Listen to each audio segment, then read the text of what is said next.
Let's call this July 6th meeting.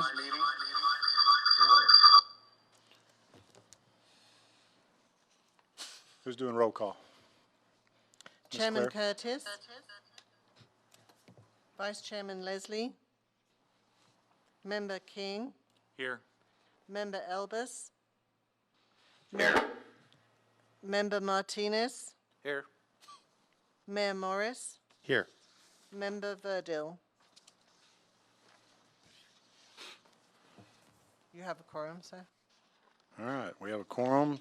Has everybody had a chance to review the minutes from the last meeting? If so, do I have a motion for approval? It's been moved and seconded, so the minutes have been approved. And we move on to the airport director's report. Good evening, board members. I got a presentation. I'm going to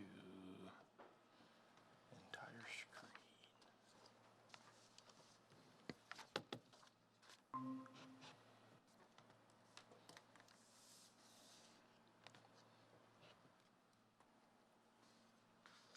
There we go. I made it fancy. Okay, TAXIWAY Alpha project. We're still waiting on the punch list items to be completed. KSA has been unresponsive. And tomorrow I plan on making one final attempt before I send it to legal. Because where TAXIWAY Charlie is, the lead-off lines are still there.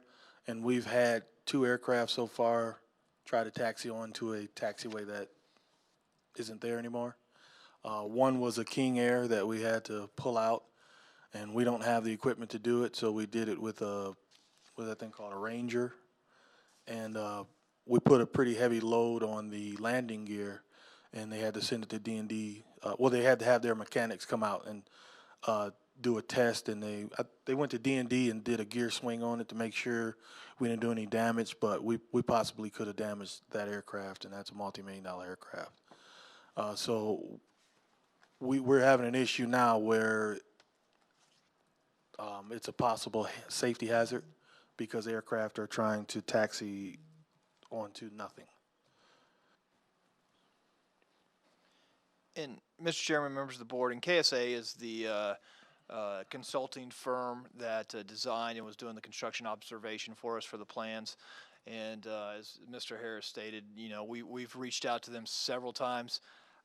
I'm not sure what's happening within the organization or the company, but we'll reach out to them again, and then if necessary, get the city attorney involved to try and get them to be a little more responsive and get this project closed out. In the meantime, can we put up some signage or do something to direct those aircraft so we don't have that challenge again? Yes, K-Barnett is having Sandbar come out, and they're going to black it out until they get the final plan to eradicate those. They were supposed to be eradicated already, but they missed it. Okay. So they're going to black them out temporarily. I've got a question. So what are the possible follow-on actions after it goes to legal? What are we expecting from KSA? Notification from legal to them to? Correct. So KSA is supposed to have they did the walkthrough and generated the punch list. And so we're just waiting for KSA to generate that final punch list so K-Barnett can clean up any of those remaining outstanding items. And then, of course, you'd have to do the final re-inspection to make sure that those were taken care of so you can issue final payment and close the project out in its entirety. Should KSA continue to be non-responsive, I suppose the quickest course of action would be for us to potentially utilize our current consulting team of Moles and Corbin to get them to try and close this project out. I suppose that's the thing we'd have to deal with the FAA to see if they would be conducive to us doing that. Honestly, I've never been in this position of not having a design consulting firm being non-responsive to our needs. And they're contractually obligated to. So, and don't worry, from a fee standpoint, We haven't been invoiced for anything of the work that they have not completed, so it's based off time and material, so we pay them for services as they're rendered. Okay. Okay. Have the, has the punch list to date been completed? No. No? We're still waiting on diagrams for the lines, the markings that were incorrect in some of the radiuses of on the ramp entrances that were off. Then there's some, we're still waiting on 2 signs at Alpha 1. We're currently going through our inspection right now, and we're going to get hit on not having those signs up. So we're going to have a discrepancy with the FAA now. Is the city attorney already working on a demand letter? We'll get with him tomorrow and start working on that. Like I said, it's having never been in this position to where a consultant had been performing throughout this period of this contract, and why all of a sudden they're not responding when we get to the final punch list is, I've never seen it before. So we'll certainly be working with council. Appreciate your efforts in helping us on that one.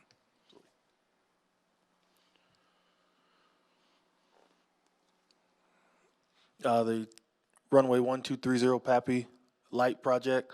Final changes are being applied to the plans. We're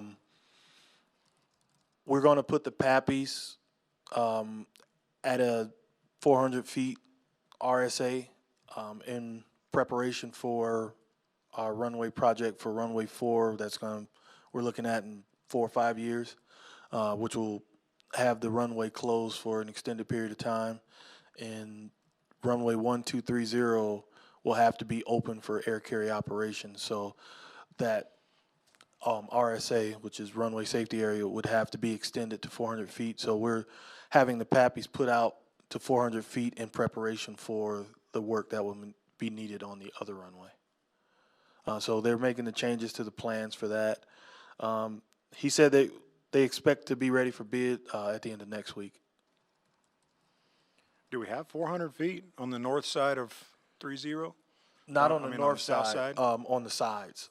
I got you. Okay. So it's 400 feet from center line Okay. and 1,000 feet beyond, which if we can get 600 feet, we can do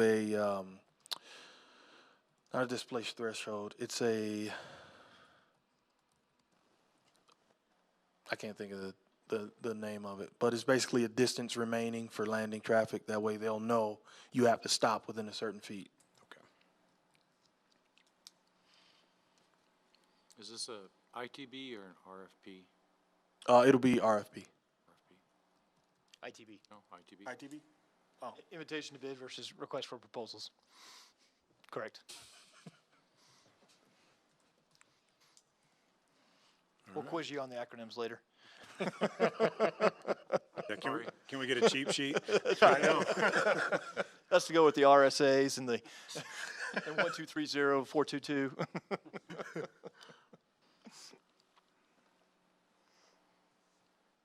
The airport fencing.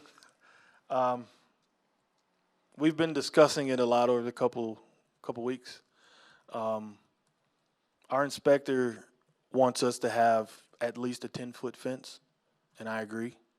And during the beginning of when I first got here, I asked why we're just doing a 6-foot fence. And at the time, the FAA says we weren't justified a wildlife fence because we didn't have a wildlife problem. Luckily, the last time our inspector was there, she saw 3 great big deer, and she's helping us push hard for a 10-foot wildlife fence instead of a 6-foot security fence. She's calling other departments in the FAA to push for the fence to be higher. And we got 2 options. We can rebid the project, or we can do a change order to the grant. And it's 100% FAA funded. So whatever city policy states, state and FAA states will determine what we have to do to get the corrected fence. More than likely, we'd have to rebid because that's a major change in scope of work. And so it's not like we're changing a number of linear feet of a fence from 100 to 200, or, you're actually changing the entire scope of the project by changing the type of fence. So we'd probably have to rebid the project if that's so, if changing it is what's determined best for the airport, to go with wildlife fencing. But with 100% funding, if we're gonna do it, it seems like we should take and do it right to begin with. Yes. So I like that philosophy. Any other questions? I've got one. Is there a change in the type of fencing from a 6-foot to a 10-foot? Is it No, all no, chain it'll link? still be a chain link fence. Okay.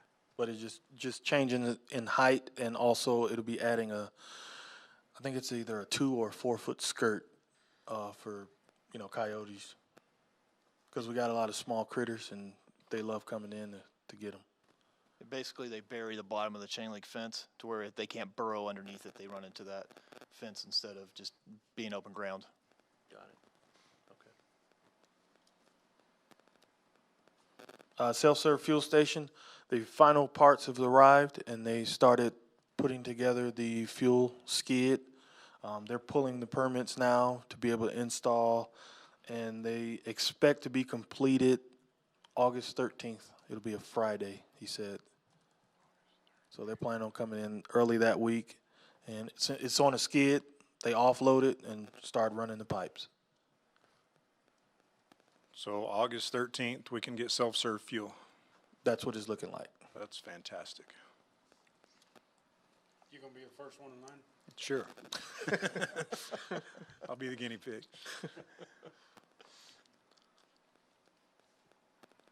Any other questions, comments on that topic? For the replacement of the airport signs, we're still waiting on Clovis Sign to give us an install date. I've been calling them since all last week, and still waiting on callbacks, and so I'm gonna keep calling them. Okay. Be annoying. So the sign's done, just waiting for an install date? Yes, that's what they tell me. They told me the signs are complete, even the terminal sign, and they're just waiting on their installers. They said they've been booked up, so we're just waiting on them to get some free time. And I think that's everybody now. I hear the same story every project that we do. yeah, It's hard to get people to get the job done. So does this include signage of both the terminal and the entrance to the airport where you turn off of the highway? not It's the one at the highway. That one's not ready to go yet. Okay, I'm still working on finding the funding for it. okay. I got half of it. I just need the other half. But no preliminary install dates, nothing. We're totally running blind at this point. Yes, sir. Just waiting on them to tell me when they're coming. I've been calling them. I called them twice last week, 3 times the week prior. I've been on them, so I'm gonna have to get a little more annoying. So they never gave us a install date or an expected install date when No. when they started the fabrication? He told me 3 weeks. That's what I was told. Weeks ago? 2 months, maybe more.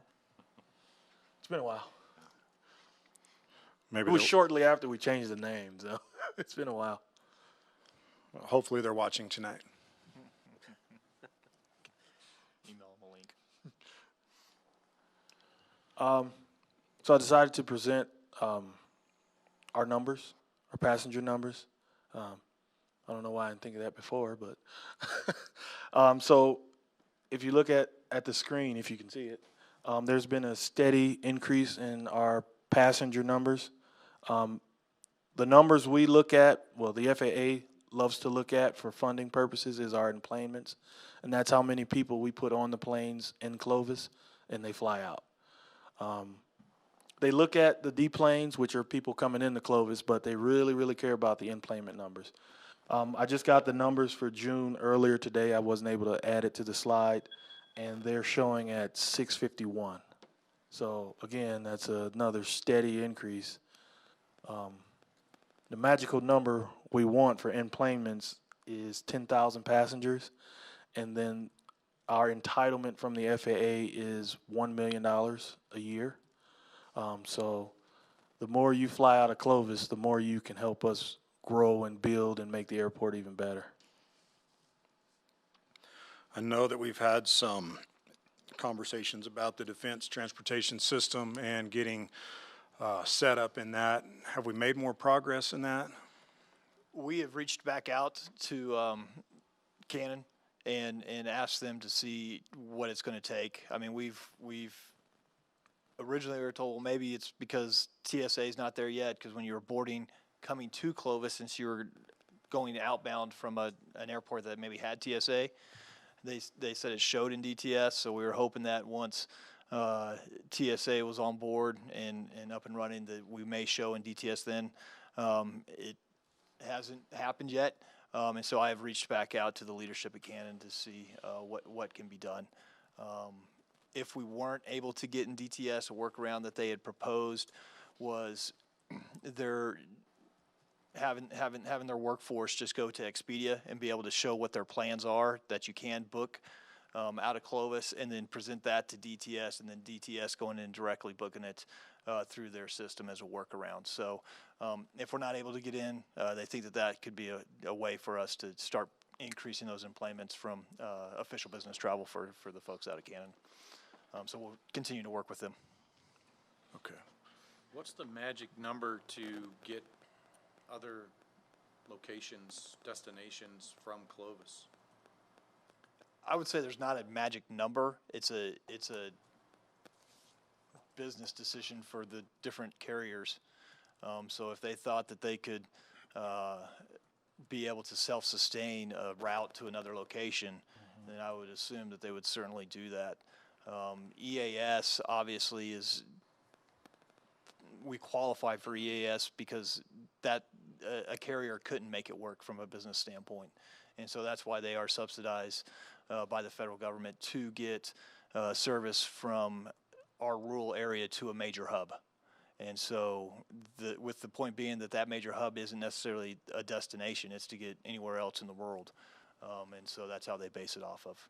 But if another carrier wanted to come in and take the risk, they certainly could do that. There's nothing stopping them.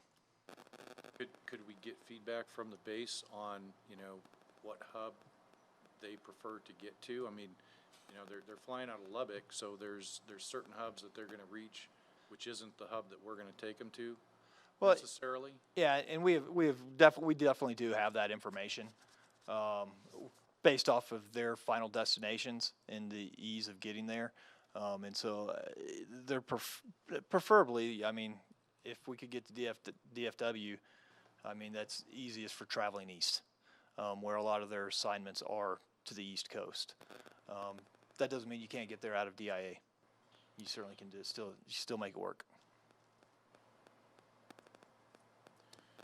I just remember when we were going through that EAS process last time, that those employment numbers from the base were significant. Correct. And that was going to be a major stepping stone in helping us accomplish that 10,000 employment goal. And so that's still a critical piece. Yep, absolutely. And so, we'll, like I said, I just emailed them once we got TSA stood up and said, hey, are we in the system? I'm waiting to hear some feedback. And I've been thankful that Denver Air has been running specials, and I know that they've been advertising and anyways, providing extremely competitive, downright cheap rates to fly out. And so I think that those things will help us as well. Absolutely. And so I know that they've been advertising specifically and made special deals for military members, and so in their spouses. So down to, I think, $49 one way. And they've been trying to hit that market and get advertising going on out at Cannon Air Force Base, and as well as on social media that we've been helping them with. So hopefully the word gets out. One of the suggestions from the travel office at Cannon was that we make sure that Denver Air already has an established GSA pair agreement with the government. Do we know if they have that? No, they don't, and that's something that you don't have to have that to be in DTS. So when we originally started working with Denver Air, they started working through their channels how to get into DTS, and the information that they've received is if you show up in any GDS, that you should show up in DTS. The city pair, what that does is guarantees the rate. And so it's basically the GSA, just to throw out some more acronyms, that's their form of going out and getting predetermined airfares. So if you're flying from, say, Albuquerque to wherever, there's a predetermined carrier that offers a certain airfare. And so that's what the city pair system is. And that's bid out, I want to say, once a year, that you're able to submit and respond to an RFP that GSA puts out to determine those rates. Okay. Another part of that was that they were required to be able to provide e-tickets for the Air Force. And that's part of that GSA pair agreement. Okay. Is Denver Air able to do that right now for the E-tickets? military guys? E-tickets? I would assume so through their United affiliation, or their, what do they call that? Code share. Code share. Thank you. Okay. Okay.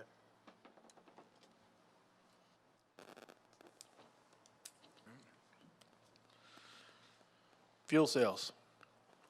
Just like our passenger numbers, steadily climbing. Right now, we're at 74,505 gallons pumped into aircraft. That's including last month's. So our revenue from that is about 313,000. Compared to last year, I think we did $468,000 in fuel sales. So we're on track to double last year's. Which is great with all the improvements James wants to do out there to have that revenue stream. And also wanted to put together a price comparison, both regionally and nationally. I know people have said before that our prices are really high here, but they're actually lower than the national average and lower than the regional average. And I put an asterisk behind it because the 480 and the 497 include self-serve, which is always cheaper than full serve. But when you look at the full serve prices at other airports, we're about 30 cents below on avgas, and I think it was like 75 cents on Jet A. Our Jet A is bottom low. So I just wanted to give you guys a comparison of us versus the rest of the world. And I mean, 382 versus 518, just regionally, that's why we have big jets that came in today. They got, 1,400 gallons of gas. Last week we had another large aircraft come in and get 500 gallons. I mean, we're steadily seeing bigger aircraft come in and get fuel. Military aircraft are coming in and they're getting fuel. So our reputation's building, and our fuel prices are helping. But when we get self-serve, then we'll see those numbers like 480, and then when they're flying, they fly with apps most of the time now. I fly with an app, and I can pull up fuel prices, and it'll give me full fuel prices within 50 miles, and I can click show me the lowest fuel price, and that's where I'm going. So self-serve is going to help with that. And when they look for the lowest price, they'll see Clovis in there. And how often are we updating that app? Every time the price changes? Every time we get a fuel load in, we change our price. So over the past month, we've seen a steady increase in price, but it's kind of leveled off now. So James, when the self-serve is supposed to be up and running August the 13th. Yes. And so we need to establish self-serve rates. Yes. And so our next Civil Aviation Board meeting is August the 3rd. And so what we need to do is bring a recommendation to the Civil Aviation Board for consideration. That way they can make a recommendation to the City Commission, so then we can establish that self-serve rate. Okay. for the upcoming meeting. Yeah, so start thinking about that. I've already thought. Okay. I want to be cheaper than Portales. That's- I don't think we can beat Hereford. Yeah. The ARFF vehicle. Oh, I'm sorry. I've got one more question as related to that. I'm looking here, and it's probably the closest thing I can relate it to. Last month, we talked about the fuel pump on the fuel truck having issues. Was that resolved? I'm not seeing it on the list for this week, or for this month. It's on there. Is it? Yeah. Ben or Jay? It didn't make it. Jay, Oh, yeah, there it's you go. under acquisition of new Gotcha. jet. Okay. Okay, we can wait. But how many, I mean, are we still missing some sales because of unreliable equipment? We've missed one last month that I know of, and that's because the time it took to refuel the AV fuel truck. We have 2-inch piping, and we need at least 3 to do it fast and efficient. Our piping on our tanks are just too small, so refueling the Jet A truck takes 45 minutes to an hour, and refueling the avgas trucks take 45 minutes. So that's an issue that we're having. To counter that, what we do now is we're trying to fuel the trucks every Friday, but with the higher fuel sales, sometimes we don't even make it to Friday. We already need to fill up. So we're just trying to stay on top of it, get it about halfway. That way it doesn't take so long, or do it when no one's coming in or we don't anticipate people coming in. But the capacity on the fuel trucks is a problem, and the piping at the fuel farm is an issue. So we're looking at getting repiping. But the issue we run into with that is, since that fuel farm was installed, there's been new regulations that come out that we are grandfathered into right now. And if we do any pipings, we'll have to install all the new fancy equipment with alarms and all kind of stuff, which drives the price up. So I'm looking for funding for that.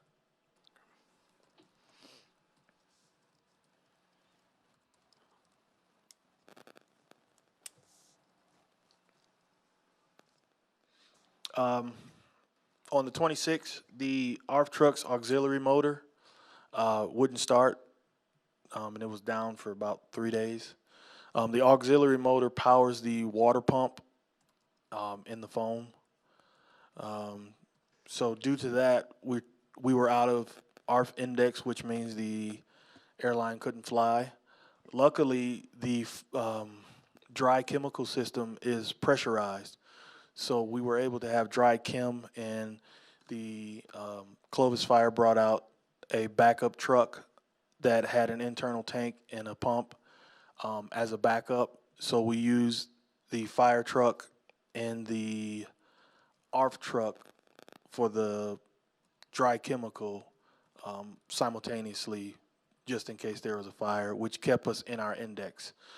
Good thing about the truck is when the FAA says, well, you can't use a structural truck because it doesn't have the capability of an ARFF truck. And I said, well, this one flows more water, it flows faster, and it can drive, it has more off-road capability than our current vehicle. So I sent her a picture, and she blessed it. So we remain in index, and Denver Air was able to fly. On the 14th, I submitted a vehicle procurement specification sheet to the FAA based off of what Clovis-Fire says they needed. So we're waiting on that to be reviewed. I also talked to our inspector today about the acquisition of a new ARFF truck. I was originally told that we didn't qualify for the 1,500-gallon truck, which is an Index B vehicle, because we were only Index A. My justification was, well, I did it before, and they get but that implies. So we're looking at a way around it, because it's important that we have enough water and enough foam to be able to put out anything that happens on the airport, because our nearest first responders at least 15 minutes away. And then they're structural. So if it's an aircraft fire, now we have to wait on Cannon, which is 20 to 25 minutes away. So I'm using that as justification to get a 1,500 gallon truck with foam and dry chem. So I'm just waiting on the review to come back from the FAA, and they'll tell us if we can get it now, if we have to wait, if we can get a bigger truck. I don't know until they let me know. Certainly seems to me like valid and justifiable reasons to ask. So I applaud you for asking. Any other questions on the ARFF? The Automated Weather Observation Station, AWOS for short. On the 9th, the AWOS went down due to an internal computer failure. The AWOS is a very important piece of equipment to a pilot. It's crucial to airline operations. Without it, Denver Air was unable to fly into Clovis for 3 days. We're working on a workaround on that. There's waivers that Denver Air can get from the FAA to be able to use Cannons, which is 12 nautical miles away from Clovis, to be able to fly into Clovis. But right now they don't have that waiver and agreements in place. All it would take is them to get with their FAA cert and request it. Then they'll deny it or approve it, depending on how good they can make it sound. But normally it's not an issue. I've been at airports before where the AWOS and the backup AWOS went down, and they used an airport that was 15 nautical miles away to be able to land in. But it was, of course, it was a much bigger airport, so they had, more leeway. The FAA was able to order those parts, install them, and the AWOS was back up. But it went down again on the 25th. But it self-corrected overnight, and they canceled the night flight, but they were able to come in that morning. And the FAA had ordered parts for it. They replaced those parts and ordered extra parts just in case we have another issue. And the thing with AWOS is they never go down. So to have 2 instances in 1 month is very rare. So I think it's the computer, but they got extra parts for everything now. So if it ever goes down, just a drive from Amarillo and they'll be able to fix it or love it. And has the process to obtain that waiver been started? Yes. They're also looking at getting some of the airport employees and their employees certified as weather observers, because that's all it needs. We could have, if we had an agreement with Cannon to come out and do weather observations at the airport, they would have been able to fly in. But we're working on that agreement also. Wonderful. Seems like we definitely need a backup plan. Yep. We're working on. There's also some backup equipment that we can get. I can get a state grant for it, but it's just trying to figure out how Denver Air is going to work it. But in the past, I know there's waivers that airlines can get to use other airports to be able to land. I mean, They're talking to Cannon anyway when they come in. it was ridiculous how clear it was those 3 days. There was hardly any wind. It was a perfect day to fly. But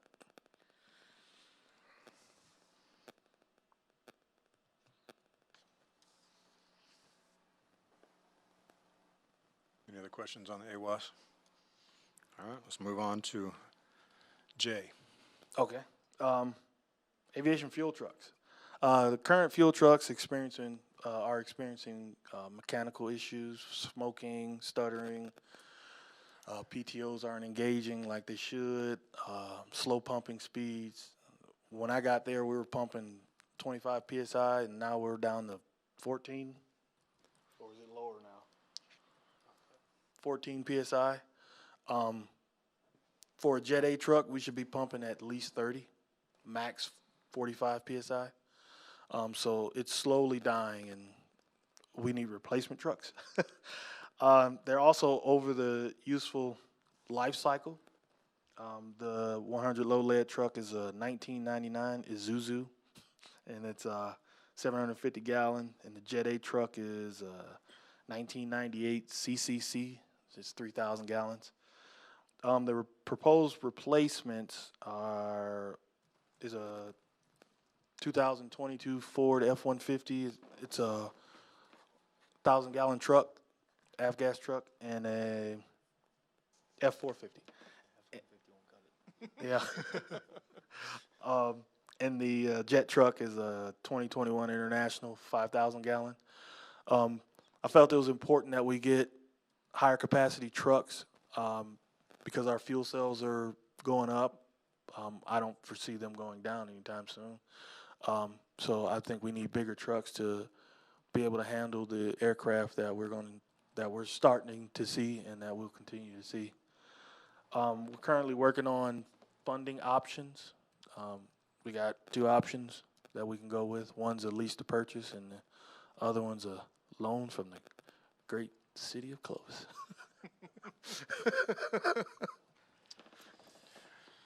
So what we would do, rather than paying interest on a lease to purchase, we would, out of one of the cash reserves, out of another one of our funds, we would make a loan to the airport.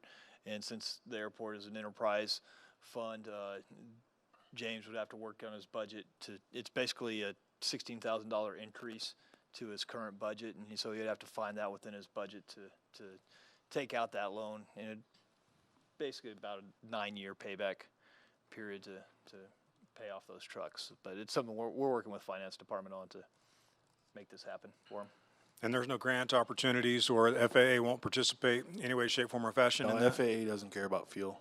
Okay. They only care that it's clean. I also asked the state, and they said, well, we just gave you self-serve. We're not giving you fuel trucks either. So we're kind of on our own. Okay. And it's definitely something that we recognize as a great opportunity for our airport, obviously, as well as being able to generate those revenues. Of course, if we have increased fuel sales over that payback period can decrease over time. And so that's just the kind of the base what we kind of looked at from a numbers standpoint. But like James said, with those fuel sales going up, revenues will go up, which hopefully we'll be able to turn that around much faster. And then be able to turn those revenues into something else. Beautiful. And the fuel trucks, they're freaking cool. You can do everything from the fuel trucks. Even the counters are electric. They go right to the computer in the FBO. You just go out, you take the thing off, and you pump. And when you're done, I mean, it's all computerized. You know, no paper, no nothing. It's awesome. Sound like we better sell some more fuel. Yeah. James, what's the expected time to procure these trucks? Do we have that, and do we have our sights on them now? Yes.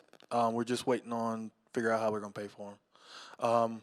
The Jet A truck, he says he can get us to us in about 2 months.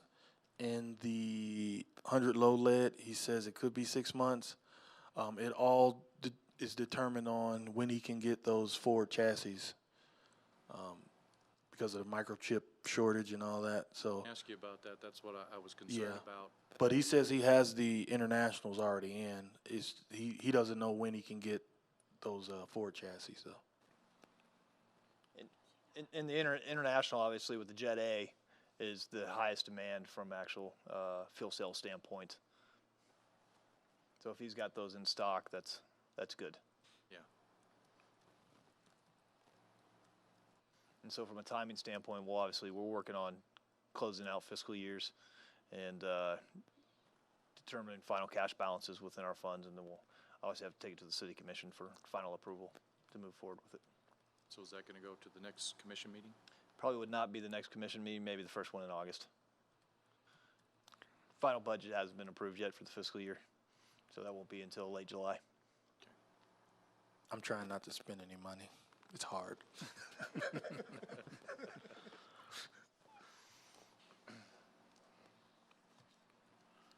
All right. Let's go to item K. You ready for the exciting stuff? Let's get it on. Clovis Wings and Wheels. I was starting to plan a fly-in, just a normal hamburger fly-in. And then I made the mistake of calling Claire. And we started talking. And he said, why not do not just a fly-in, but a wings and wheels event? So for people who don't know what a wings and wheels event is airports, we love to have people come out. Not just for airplanes, but for everything we all love, because I love airplanes and cars. So airports around the country, they have events, some of them have events called Wings and Wheels, where they invite aircrafts and cars to come out and practically have a fun day. So the one that I planned in Maryland, we had sponsors, and it was a big thing. We had warbirds come in, some of the locals that had aircraft on field, they came in, and we put them on the taxiway. Well, we actually put them on the runway. We lined them up in the static display, and then we put the cars on the taxiway so you can go around and look at the cars and airplanes. Some of the pilots, they like to sit out and tell all the people about the airplane, let them crawl through it. So I thought, when we were planning it, I said that would be great for Clovis. We can get people involved in the airport. I know there's still a lot of people who's never been to the airport, and they've been here for years. So I figured it'd be a good event to bring families out, see what's going on at the airport, see how they can help us get our employments up and not drive to other cities. But I think it'll be a good local event for everyone to come out. So we're looking at September 18th. And the FAA's FAST team, I spelled that wrong, which is the FAA safety, this is the FAA safety team. They'll come out, they'll do a presentation to the pilots and the non-flying public on aviation safety. They also do a presentation about the FAA's FAST team program, where pilots can get points for attending, and as you accrue the points, your insurance goes down. So it's a big help for pilots, and it's also a good safety seminar. My plan is to get with Canon Safety Department and have them come out and do a presentation on the airspace and things, and have static displays, car displays, education, fun, and food. Will there be an air show component No. to this as well? No air show component. Okay. It's too much to go into air shows. And for the permits that we'll need and the waivers that we'll need, it'll take 6 months to plan that. But we are talking about inviting Canon to bring a couple of planes out. Yes, but only static displays. Okay. So they'll be on the taxiway, and, I think it'll be a good event. Mr. Chairman. Mr. Mayor. Mr. Harris, I wanted to just mention, in getting to know some of the folks around the Wing Command out at the base, there's a lot of car enthusiasts currently out at Cannon. So we need to make sure and connect with them on that piece as well. Let's have them bring their planes, but let's connect with them on their cars as well. And if I can help with that somehow, I'd like to make sure we get them invited out to that. Yes, sir. There's a lot of cool cars in this town, so I know. Great idea, Claire.